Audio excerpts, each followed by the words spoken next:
ನಮ್ಮ ಹೆಸರು ಶಿವಣ್ಣೇಗೌಡ ಅಂತ, ದಾಳೆಗೊಂಡಿ ಗ್ರಾಮ. ದಾಳೆಗೊಂಡಿ ಗ್ರಾಮದಲ್ಲಿ ಈಗ ನೀವು ಸಾಮಾನ್ಯವಾಗಿ ಈ ಸಾರಿ ಭೇಟಿ ಕೊಟ್ಟಿದ್ದೀರಿ. ಈ ನಮ್ಮ ಎಚ್ ಡಿ ಕೋಟೆ ತಾಲೂಕು ಬರ್ತಕ್ಕಂಥ ಈ ವ್ಯಾಪ್ತಿ ಪ್ರದೇಶದಲ್ಲಿ ನಮ್ಮದು 24 ಹೆಕ್ಟೇರು ವಿಸ್ತೀರ್ಣ ನಮ್ಮ ಬೆಟ್ಟ ಅದ. ಅದು ಮೂಲತಃ ಕಾಡಿನಳ್ಳಿ ಬೆಟ್ಟ ಅಂತ. ಆದರೆ ನಮ್ಮ ಕೋಟೆ ತಾಲೂಕು 24 ಹೆಕ್ಟೇರ್ಸ್ ಅದ, 3 ತಾಲೂಕು ಸೇರಿದಂಥದ್ದು. ಮಹದೇಶ್ವರರು ಏನೋ ಬಂದರು ಹಿಂದೆ ಅಂತ ಒಂದು ಪ್ರತೀತಿ ನಮ್ಮ ಗ್ರಾಮದಲ್ಲಿ ಇತಿಹಾಸಕಾರರು ಮತ್ತು ನಮ್ಮ ಹಳಬರು ತಂದೆ ತಾಯಿ ಇಂದವರು ಪೂರ್ವಜರೆಲ್ಲ ಹೇಳ್ತಾವ್ರೆ.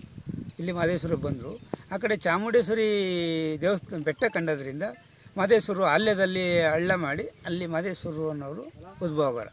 ಮಹದೇಶ್ವರದು ಕೊಂಡ ಬಂಡಿ ಉತ್ಸವ ಅಲ್ಯ ಗ್ರಾಮದವರೆಲ್ಲ ಮಾಡ್ತಾರೆ. ಅಲ್ಯ ಮತ್ತು ಮಂಡನಹಳ್ಳಿ ಗ್ರಾಮದವರೆಲ್ಲ ಸೇರಿ ಮಾಡ್ತಾಯಿದ್ರು. ಈಗ ಮಂಡನಹಳ್ಳಿ ಗ್ರಾಮದಲ್ಲಿ ಮಹದೇಶ್ವರ ಸ್ವಾಮಿ ಉದ್ಭವ ಆಗೋಣ.